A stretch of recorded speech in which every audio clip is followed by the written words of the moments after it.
తొలి ఏకాదశి దీనిని ఆషాఢ శుద్ధ ఏకాదశి అని కూడా అంటారు. హిందూ సాంప్రదాయాల్లో అత్యంత ముఖ్యమైన పండుగలలో ఒకటి. ఇది కేవలం ఒక పండుగ మాత్రమే కాదు. దీని వెనుక ఒక ఆసక్తికరమైన కథ, విశ్లేషమైన ప్రాముఖ్యత ఉన్నాయి. ఈ రోజు నుండి చతుర్మాస వ్రతం ప్రారంభమవుతుంది. తొలి ఏకాదశి కథ. పూర్వం సత్యయుగంలో మురాసురుడు అనే రాక్షసుడు ఉండేవాడు. ఇతను దేవతలను, ఋషులను తీవ్రంగా బాధించేవాడు.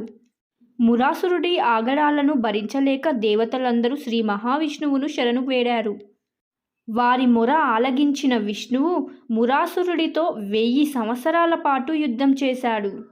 ఈ సుదీర్ఘ యుద్ధం వల్ల విష్ణుమూర్తి అలసిపోయి బదరీకాశ్రమంలోని సింహావతి గృహలో విశ్రాంతి తీసుకోవడానికి వెళ్ళాడు.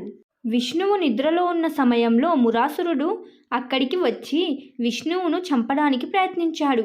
సరిగ్గా అదే సమయంలో విష్ణు శరీరం నుండి ఒక దివ్య శక్తి ఉద్భవించింది.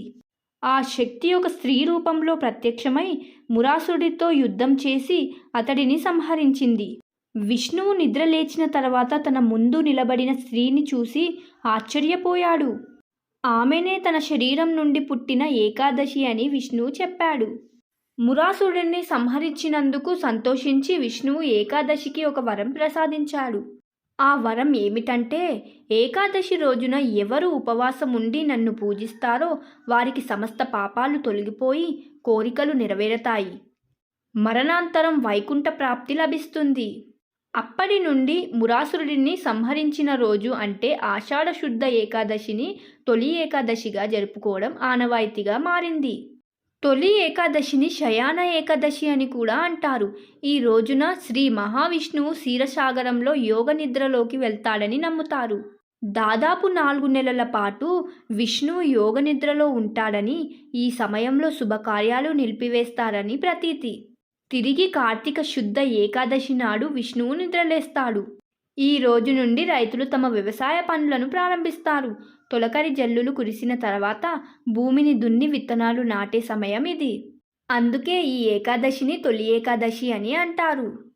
తొలి ఏకాదశి నాడు భక్తులు ఉపవాసం ఉంటారు. కేవలం పాలు, పండ్లు వంటి వాటిని మాత్రమే తీసుకుంటారు. విష్ణు ఆలయాలను సందర్శించి ప్రత్యేక పూజలు నిర్వహిస్తారు.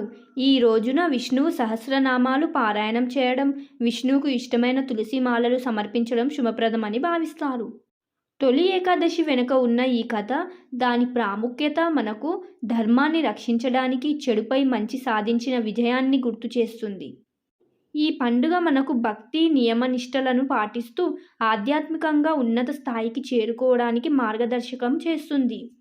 చెడుపై మంచి గెలిచిన రోజు కాబట్టి ఈరోజు తొలి ఏకాదశి జరుపుకుంటాము.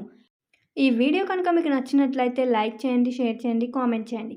సబ్స్క్రైబ్ చేయడం మాత్రం మర్చిపోకండి. మరొక మంచి వీడియోతో మీ ముందుంటాను. అంతవరకు మన ఛానల్లో ఉన్న వీడియోస్ అన్నీ చూసేయండి. Bye bye.